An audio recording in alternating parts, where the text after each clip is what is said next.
اللہ کے نبی صلی اللہ علیہ وسلم اس کو اپنے ہاتھ میں لیتے ہیں اور صحابہ کرام سے سوال کرتے ہیں ایکم یحب ان.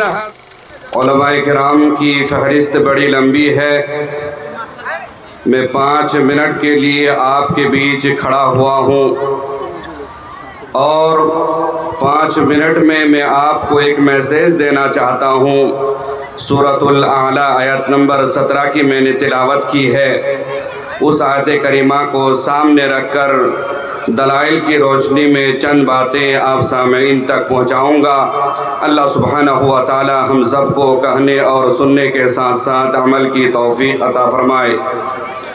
برادران اسلام، دنیا کی زندگی کی حقیقت کیا ہے؟ اللہ سبحانہ و تعالی سورہ حدید آیت نمبر 20 کے اندر واضح انداز میں بیان فرما دیا ہے.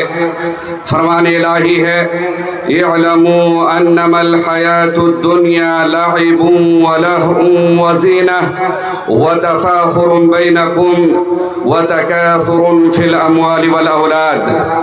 لوگو ایک بات جان لو، کان کھول کر سن لو، انما الحیات الدنیا، دنیا کی زندگی کی حقیقت یہ ہے لعب ولہو وزینہ کہ دنیا کی زندگی محض کھیل تماشا ہے، زیب و زینت ہے. وتفاخر بینکم، اور تمہارا آپس میں ایک دوسرے پر فخر کرنا ہے. وتکاثر فی الاموال والاولاد، اور تمہارا آپس میں ایک دوسرے سے آگے بڑھنے کی کوشش کرنی ہے مال و دولت میں، آل و اولاد میں. سورہ حدید آیت نمبر 20 کے اندر اللہ سبحانہ و تعالیٰ نے دنیا کی زندگی کی حقیقت کو واضح انداز میں بیان فرما دیا. میں آپ کے سامنے سنن ترمذی کی روایت پیش کرنا چاہوں گا. اللہ کے نبی صلی اللہ علیہ وسلم فرماتے ہیں ما الدنیا فی الآخرہ الا مثل ما یجعل احدکم اصبعہ فی الیم فلینظر بما یرجع. لوگو، آخرت کے سامنے، آخرت کے بالمقابل دنیا کی زندگی ایسی ہے کہ تم میں سے کوئی شخص اپنی انگلی کو سمندر میں ڈالے، ڈبوئے، داخل کرے. فلینظر، پھر وہ دیکھے بما یرجع، اس کی انگلی سمندر کا کتنا پانی اپنے ساتھ لاتی ہے. میرے بھائیوں، اگر ہم اپنی انگلی کو سمندر میں ڈالتے ہیں تو میری انگلی میں زیادہ سے زیادہ 2 قطرے، 3 قطرے، 4 قطرے پانی آئیں گے. تو جس طرح سمندر کے پانی کے سامنے ان چند قطرات پانی کی کوئی حیثیت نہیں ہے، ٹھیک اسی طرح آخرت کے مقابلے میں دنیا کی زندگی کی کوئی حیثیت نہیں ہے، کوئی مقام و مرتبہ نہیں ہے. صحیح مسلم کی ایک روایت ہے، جس روایت کے اندر اللہ کے نبی صلی اللہ علیہ وسلم نے ایک بڑی پیاری مثال کے ذریعے دنیا کی زندگی کی حقیقت کو واضح کر دیا ہے. ایک روز کا واقعہ ہے، اللہ کے نبی صلی اللہ علیہ وسلم کا گزر ہوتا ہے. بکری کے ایک مردہ بچے کے پاس سے اللہ کے نبی صلی اللہ علیہ وسلم اس کو اپنے ہاتھ میں لیتے ہیں اور صحابہ کرام سے سوال کرتے ہیں ایکم یحب ان ھذا لہ بدرہم. صحابہ کرام کی جماعت، اب میں سے کون ہے جو اس بکری کے بچے کو جو مرا ہوا ہے 1 درہم کے عوض لینا چاہے، خریدنا چاہے؟ صحابہ کرام جواب میں فرماتے ہیں ما نحب انہ لنا بشیء. اللہ کے نبی صلی اللہ علیہ وسلم ہم میں سے کوئی بھی اسے کسی چیز کی عوض خریدنا نہیں چاہے گا. وما نصنع بہ، اور ہم اسے لے کر کریں گے بھی کیا؟ بات صحیح ہے، بکری کا بچہ ہے، مرا ہوا ہے، ہم اسے لے کر کیا کریں گے؟ اللہ کے نبی صلی اللہ علیہ وسلم پھر دوسرا سوال کرتے ہیں اتحبون انہ لکم، کیا تم میں سے کوئی اس بات کو پسند کرے گا کہ اسے مفت میں لینا چاہے، فری میں لینا چاہے، یوں ہی لینا چاہے؟ صحابہ کرام جواب میں فرماتا ہے واللہ، اللہ کی قسم، اللہ کے نبی صلی اللہ علیہ وسلم، اللہ کی قسم، لو کان حیا کان عیبا فی، اگر یہ بچہ زندہ ہوتا تو عیب دار ہوتا. لأنہ اسگ، اس لیے کہ اس کے دونوں کان کٹے ہیں، دونوں کان چھوٹے ہیں. فکیف وہو بمیت، چھ جائے کہ بکری کا بچہ مرا ہوا ہے. اللہ کے نبی صلی اللہ علیہ وسلم آگے فرماتے ہیں فواللہ للدنیا اہون علی اللہ من ھذا علیکم. صحابہ کرام کی جماعت، جس طرح یہ بکری کا بچہ جو مرا ہوا ہے تمہارے نزدیک حقیر ہے، اس کی کوئی حیثیت نہیں ہے، اللہ سبحانہ و تعالیٰ کے نزدیک دنیا اس سے کہیں زیادہ حقیر ہے.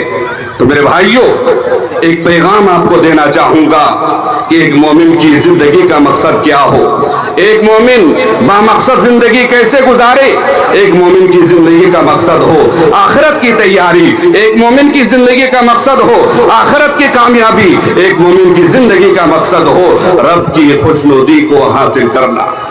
اس لیے کہ میرے بھائیوں اگر کسی کی زندگی کا مقصد آخرت ہو تو اللہ سبحانہ و تعالیٰ اس کو آخرت کے ساتھ ساتھ دنیا بھی عطا کریں گے.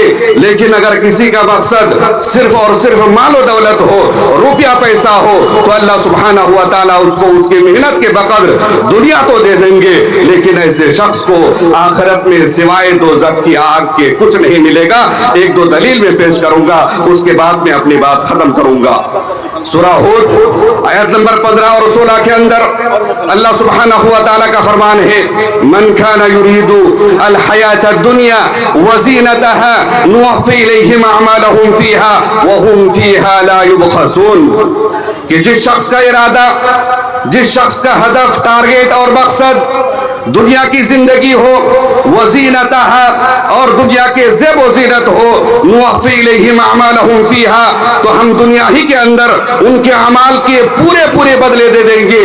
وهم فیہا لا یبخسون اور دنیا کے اندر ان کے اعمال کے بدلے میں ذرہ برابر کمی نہیں کی جائے گی. آیت نمبر 16 کے اندر اللہ سبحانہ و تعالیٰ فرماتے ہیں اولئک الذین لیس لهم فی الآخرۃ الا النار, اور ایسے لوگوں کے لیے آخرت میں سوائے دوزخ کی آگ کے کچھ بھی نہیں ہوگی. ایک اور آیت کریمہ سورہ شورى آیت نمبر 20 اللہ سبحانہ و تعالیٰ کا فرمان ہے من کان یرید حرث الآخرۃ نزد له فی حرثہ. جس شخص کا ادارہ, جس شخص کا ارادہ, جس شخص کا مقصد اور ٹارگیٹ آخرت کی کھیتی ہو, نزد له فی حرثہ تو ہم اس کی آخرت کی کھیتی میں خوب اضافہ فرمائیں گے.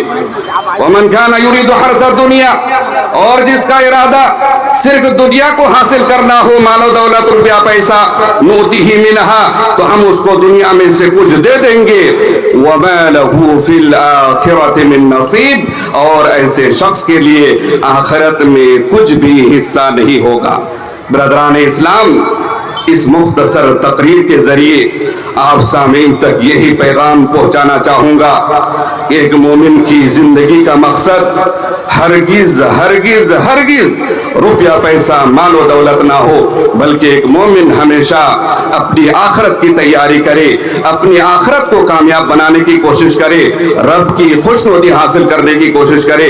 سورہ اعلی آیت نمبر 17 کے اندر اللہ سبحانہ و تعالیٰ کا فرمان ہے بل تؤثرون الحیاۃ الدنیا والآخرۃ خیر وابقیٰ. لوگو تم لوگ دنیا کی زندگی کو ترجیح دیتے ہو, جبکہ حقیقت یہ ہے والآخرۃ خیر وابقیٰ, آخرت کی زندگی بہتر ہے اور باقی رہنے والی ہے. اللہ سبحانہ و تعالی ہم سب کو کہنے اور سننے کے ساتھ ساتھ عمل کی توفیق عطا فرمائے. آمین یا رب العالمین. اقول قولی ھذا استغفر اللہ لی ولکم ولسائر المسلمین فاستغفروہ انہ هو الغفور الرحیم. السلام علیکم ورحمۃ اللہ وبرکاتہ.